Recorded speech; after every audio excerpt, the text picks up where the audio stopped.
By ಎಲೆಕ್ಷನ್ಗಳಲ್ಲಿ ಯಾವ ಥರ election ಆಗ್ತಕ್ಕಂಥದ್ದು ಹೊಸದೇನೂ ಇಲ್ಲ. ಸಾಕಷ್ಟು BJP ಪಕ್ಷ ಇದ್ದಾಗಲೂ ಅಷ್ಟೇ, ಕಾಂಗ್ರೆಸ್ ಇದ್ದಾಗಲೂ ಅಷ್ಟೇ, ರಾಜ್ಯದಲ್ಲಿ ಸರ್ಕಾರ ಯಾವುದಿರುತ್ತೆ, ಮುಂಬರುವ ಇನ್ನ 2 ವರ್ಷ ಕಾಂಗ್ರೆಸ್ ಸರ್ಕಾರ ಇರುತ್ತೆ.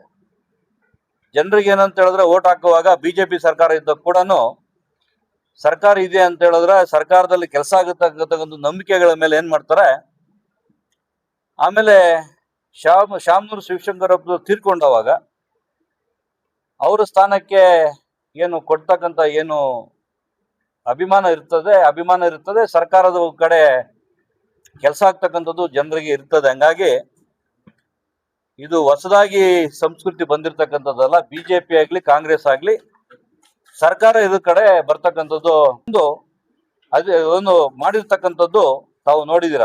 ಹಂಗಾಗಿ ಸರ್ಕಾರ ಇದ್ರೆ ಕೂಡ ನಮ್ಮ ಪಕ್ಷ ಬಲಿಷ್ಠವಾಗಿ ಫೈಟ್ ಕೊಟ್ಟಿದೆ. ಇದು ಇರ್ತಕ್ಕಂಥ ಸಂಸ್ಕೃತಿ ಬೈ ಎಲೆಕ್ಷನ್ಗಳಲ್ಲಿ. ಅದ್ರ ಜೊತೆಗೆ ಈಗ ನಮ್ಮ ಜೊತೆಗೆ ನಮ್ಮೆಲ್ಲರ ಲೀಡ್ರು, ಬಾಗೇಪಲ್ಲಿ ಲೀಡ್ರು, ನಮ್ಮ ರಾಜ್ಯದ ಕಾರ್ಯದರ್ಶಿಗಳು ಕೂಡ ಯಡಿಯೂರಪ್ಪನವರಿಗೆ ಅಭಿಮಾನೋತ್ಸವದಲ್ಲಿ ಅತಿ ಅಭಿಮಾನ, ಸ್ವಲ್ಪ ಜಾಸ್ತಿ ಇರ್ತಕ್ಕಂಥ ಅಭಿಮಾನ ಅಂತ ಹೇಳಿದ್ರೆ ನಮ್ಮ ಜಿಲ್ಲೆಯಲ್ಲಿ ಎಲ್ರಿಗೂ ಕಂಪೇರ್ ಮಾಡಕ್ ಹೋದ್ರೆ 100 ಮಾರ್ಕ್ಸು ನಾವು ಮುನರಾಜರು ಕೊಡ್ತೀರಿ. ಅವರು ಬಂದಿದ್ದಾರೆ. ಈ ಒಂದು ಅಭಿಮಾನೋತ್ಸವ ಕಾರ್ಯಕ್ರಮದಲ್ಲಿ ನಿನ್ನೆ ಸಾಗಿದೆ ಸಂಪೂರ್ಣ BJP ವೆಸ್ಟ್ ಬೆಂಗಾಲಲ್ಲಿ ಸಿಕ್ಕಿದೆ. ನಮ್ಗೆ ಇವತ್ತು ಜಯ ಯಾವ ಮಟ್ಟಕ್ಕಿದೆ ಅಂತ ಹೇಳಿದ್ರೆ, ಮುಂಬರುವ ದಿನಗಳಲ್ಲಿ ನಮ್ಮ ದಕ್ಷಿಣ ಭಾರತ ಕರ್ನಾಟಕದಲ್ಲಿ ಕೂಡ ಕೇಸರಿಮಯ ಆಗ್ತಕ್ಕಂಥದ್ದು ಏನು ಕಾಣಿಸ್ತಾ ಇದೆ.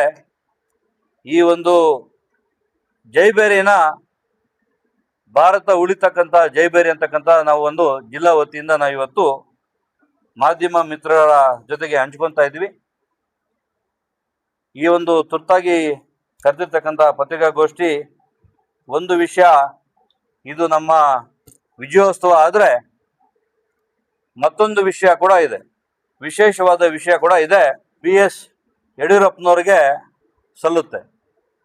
ಅವರ ಸತತವಾದ ಹೋರಾಟ, 50 ವರ್ಷ ರಾಜಕೀಯ ಜೀವನ, 50 ವರ್ಷನ ಏನು ಅವರ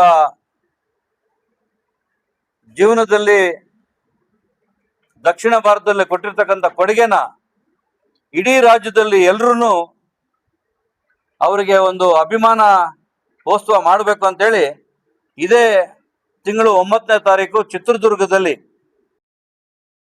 ಇಡೀ ರಾಜ್ಯದಿಂದ ಸುಮಾರು 10 ಲಕ್ಷ ಜನಕ್ಕಿಂತ ಮೀರಿ ಒಂದು ದೊಡ್ಡ ಮಟ್ಟಕ್ಕೆ ಒಂದು ವೇದಿಕೆ ಕಾರ್ಯಕ್ರಮ ಇದೆ. ಆ ಒಂದು ವೇದಿಕೆ ಕಾರ್ಯಕ್ರಮಕ್ಕೆ ನಮ್ಮ ಚಿಕ್ಕಬಳ್ಳಾಪುರ ಜಿಲ್ಲೆಯಿಂದ ಕೂಡ ಮಿನಿಮಮ್ ಕಡಿಮೆ ಅಂದ್ರೆ ಕೂಡ 100 ಬಸ್ಸು ಸಂಖ್ಯೆ ನಮ್ಮ ಕಾರ್ಯಕರ್ತರು ಓಡ್ತಾ ಇದ್ದಾರೆ. ಈ ಒಂದು ಕಾರ್ಯಕ್ರಮಕ್ಕೆ, ಸಂಭ್ರಮಕ್ಕೆ ಇಡೀ ನಮ್ಮ 5 ವಿಧಾನಸಭಾ ಕ್ಷೇತ್ರದಿಂದ ಗೌರಿಬಿದನೂರು, ಬಾಗೇಪಲ್ಲಿ, ಚಿಕ್ಕಬಳ್ಳಾಪುರ, ಚಿಂತಾಮಣಿ ಹಾಗೂ ಶಿಡ್ಲಘಟ್ಟ 5 ವಿಧಾನಸಭಾ ಕ್ಷೇತ್ರದಿಂದ 100 ಬಸ್ಸು ಓಡ್ತಕ್ಕಂಥ ಕಾರ್ಯಕ್ರಮ ಇಟ್ಕೊಂಡಿದ್ದೀವಿ. ನಮ್ಮೆಲ್ಲರ ನೆಚ್ಚಿನ ನಾಯಕರು ಯಡಿಯೂರಪ್ಪನವರ ಅಭಿಮಾನೋತ್ಸವನ ಇಡೀ BJP ವತಿಯಿಂದ ಎಲ್ಲರೂ ಅಭಿಮಾನದಿಂದ ಪಕ್ಷಾತೀತವಾಗಿ ಕಾರ್ಯಕ್ರಮ ಮಾಡ್ತಾ ಇದೆ. ನಮ್ಮ ದೃಶ್ಯ ಮಾಧ್ಯಮರ ಮಿತ್ರರಿಂದ ಒಂದು ವಿನಂತಿ ಮಾಡ್ಕೊತೀನಿ, ಈ ವಿಷಯವನ್ನ ಇನ್ವಿಟೇಷನ್ನ ನಾವು ಇವತ್ತು ತಮ್ಮ ಮುಖಾಂತರ ಕೂಡ ತಮಗೂ ಕೊಡ್ತೀವಿ, ತಮ್ಮ ಮುಖಾಂತರ ಕೂಡ ಇನ್ವಿಟೇಷನ್ನ ಕೊಡ್ತಕ್ಕಂಥದ್ದಿದೆ. ಈ ಒಂದು ಸಂಭ್ರಮಾಚರಣೆ ಜೊತೆಗೆ ಅಭಿಮಾನೋತ್ಸವ ಕಾರ್ಯಕ್ರಮ ಏನಿದೆ, ಈ ಒಂದು ಇನ್ವಿಟೇಷನ್ನ ಎಲ್ಲ ನಮ್ಮ ಕಾರ್ಯಕರ್ತರಿಗೂ ಹಾಗೂ ಪಕ್ಷಾತೀತವಾಗಿ, ಬರೀ BJP ಇಲ್ಲ, ನಮ್ಮ ಈ ಒಂದು ಯಡಿಯೂರಪ್ಪನವರ ಅಭಿಮಾನಿಗಳು ಎಲ್ಲ ಪಕ್ಷಾತೀತವಾಗಿ ಇದ್ದಾರೆ. ಎಲ್ಲರೂ ಬರಬೇಕು. 9ನೇ ತಾರೀಕು ಈ ಕಾರ್ಯಕ್ರಮಕ್ಕೆ ವಿಜೃಂಭಣೆ ಕಾರ್ಯಕ್ರಮ ಮಾಡಬೇಕು, ಅವ್ರಿಗೆ ಗೌರವ ಸಲ್ಲಿಸ್ಬೇಕಂತ ನಮ್ಮ ಪತ್ರಿಕಾ ಮಾಧ್ಯಮ ಮುಖಾಂತರ ಎಲ್ರಿಗೂ ನಾನು ಸುಸ್ವಾಗತ ಕೋರ್ತೀನಿ. ದಕ್ಷಿಣ ಭಾರತದಲ್ಲಿ ಸ್ವಲ್ಪ ಕಡಿಮೆ ಇದೆ. ವೆಸ್ಟ್ ಬೆಂಗಾಲಲ್ಲಿ ಇರಲಿಲ್ಲ, 0 ಸೀಟ್ ಇತ್ತು. 0 ಇದ್ದಿದ್ದು ಇವತ್ತು ಹೀರೋ ಆಗಿ ಮಾಡಿರ್ತಕ್ಕಂಥದ್ದು ಏನು ಮಾಡಿರ್ತಕ್ಕಂಥದ್ದು ಯಾರಾದ್ರೂ ಒಂದು ಕೀರ್ತಿ ಇದೆ ಅಂತ ಹೇಳಿದ್ರೆ ಮೋದಿಜಿಯವರ ನಾಯಕತ್ವ, ಅಮಿತ್ ಶಾ ಅವರ ನಮ್ಮ ನಿತಿನ್ ನಬೀನ್ ಅವರ ನಾಯಕತ್ವದಲ್ಲಿ ಇವತ್ತು ಹಂಗಾಗಿದೆ. ಅದೇ ರೀತಿ ಮುಂಬರುವ ದಿನಗಳಲ್ಲಿ ಕರ್ನಾಟಕದಲ್ಲಿ ಹಾಗೂ ದಕ್ಷಿಣ ಭಾರತದಲ್ಲಿ ಕೂಡ ಕೇಸರಿಮಯ ಆಗ್ತಕ್ಕಂಥದ್ದು ಯಾವುದೇ ಡೌಟ್ ಇಲ್ಲ. ಕೊಡ್ಬೇಕಾಗಿತ್ತು, ಲೇಟ್ ಆಗಿದ್ರಿಂದ ಅವರು ತುರ್ತಾಗಿ ಬೇರೆ ಕಾರ್ಯಕ್ರಮ ಇರೋದ್ರಿಂದ ಅವರು ಬಂದಿಲ್ಲ. ನನ್ನೆ ನಾವೆಲ್ಲ ಮಾತಾಡಿ ಅವ್ರ ಜೊತೆಗೂ ಮಾತಾಡಿದ್ದೀವಿ. ಯಡಿಯೂರಪ್ಪನವರ ಅಭಿಮಾನೋತ್ಸವ ಕಾರ್ಯಕ್ರಮಕ್ಕೆ ಕೂಡ ಇಡೀ ಜಿಲ್ಲೆಯಿಂದ ಅತಿ ಹೆಚ್ಚು ಇಲ್ಲಿಂದ ಬಸ್ ಓಡಿಸ್ಬೇಕು ಅಂತಕ್ಕಂಥ ಜವಾಬ್ದಾರಿ ಸಂಭ್ರಮ ಆಚರಣೆಯ ಬಿಜೆಪಿ ಪಕ್ಷದ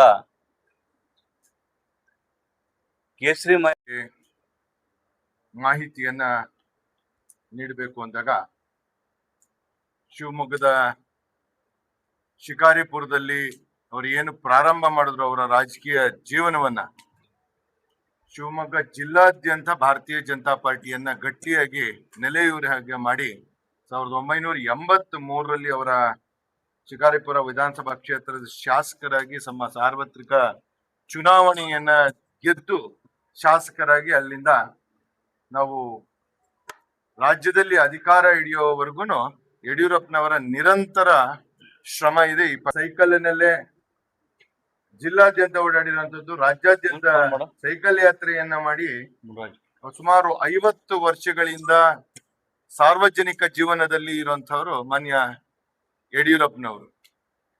ಈಗಲೂ ಸಹ ನಮ್ಮ ರಾಜ್ಯಾದ್ಯಂತ ಚೈತನ್ಯದಿಂದ ಓಡಾಡಿ ಪಕ್ಷವನ್ನ ಕಟ್ಟಬೇಕು ಅನ್ನುವಂತ ಒಂದು ಹುಮ್ಮಸ್ ಇರುವಂತವ್ರು ಮಾನ್ಯ ಯಡಿಯೂರಪ್ಪನವರು. ಅವರ ಜೊತೆ ಹಲವಾರು ಹೋರಾಟಗಳಲ್ಲಿ ಬೆಂಗಳೂರಿನಲ್ಲಿ ಕಾಂಗ್ರೆಸ್ ವಿರುದ್ಧ ಒಂದಷ್ಟು ಜನ ವಿರೋಧಿ ಕೆಲಸವನ್ನ ಕಾಂಗ್ರೆಸ್ ಮಾಡಿದಾಗ ಅದರ ವಿರುದ್ಧ ಪ್ರತಿಭಟನೆಗಳು ಒಂದು ಬಸ್ ಸ್ಟ್ಯಾಂಡ್ ಅಲ್ಲಿ ಮಾಡಿದ್ರು ಸಹ ಅವರು ಸಾಮಾನ್ಯ ಕಾರ್ಯಕರ್ತನಾಗಿ ಜಮಖಾನೆಗಳನ್ನ ಹಾಕೊಂಡು, ಬಹುಶಃ ತಮ್ಗೆಲ್ಲ ಗೊತ್ತಿರಬಹುದು, ಮೆಜೆಸ್ಟಿಕ್ ನಲ್ಲಿ ಅಮರ್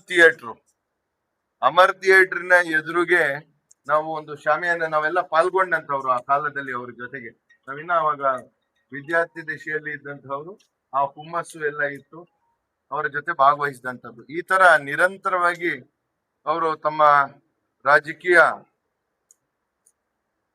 ಜೀವನವನ್ನ ಪ್ರಾರಂಭ ಮಾಡಿ ಹೋರಾಟಗಳಿಂದಲೇ, ಮತ್ತು ರೈತ ನಾಯಕ ಅಂತ ಹೆಸರು ಬಂದಿರೋದು ರೈತ ಪರವಾದಂತ ಹೋರಾಟಗಳಿಂದ.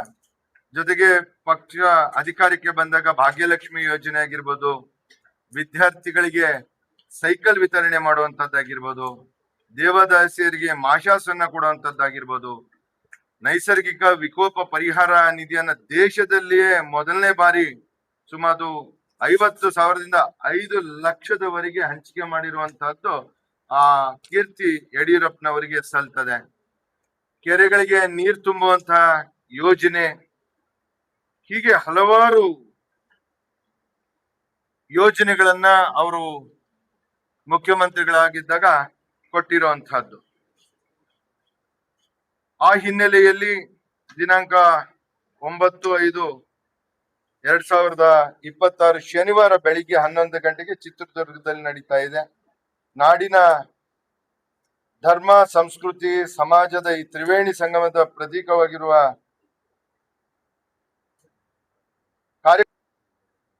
ಜಗದ್ಗುರು ಮಠಾಧೀಶರ ನೇತೃತ್ವದಲ್ಲಿ ಅವತ್ತು ಈ ಕಾರ್ಯಕ್ರಮ ನಡೀತಾ ಇದೆ. ಜೊತೆಗೆ ಅಮಿತ್ ಶಾ ಅವರು ಅದಕ್ಕೆ ಆಗಮಿಸ್ತಾ ಇದ್ದಾರೆ. ಅವರಿಗೆ ಸನ್ಮಾನದ ಕಾರ್ಯಕ್ರಮವನ್ನು ಸಹ ಮಾನ್ಯ ಯಡಿಯೂರಪ್ಪನವರಿಗೆ ಅವತ್ತು ಇಟ್ಕೊಂಡಿರುವಂತದ್ದಾಗಿದೆ.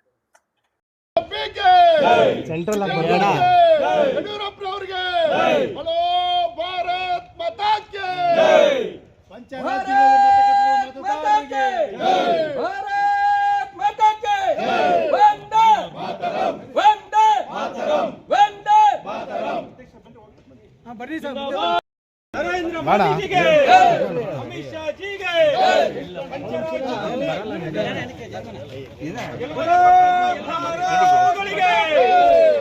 भारतीय जनता पार्टी के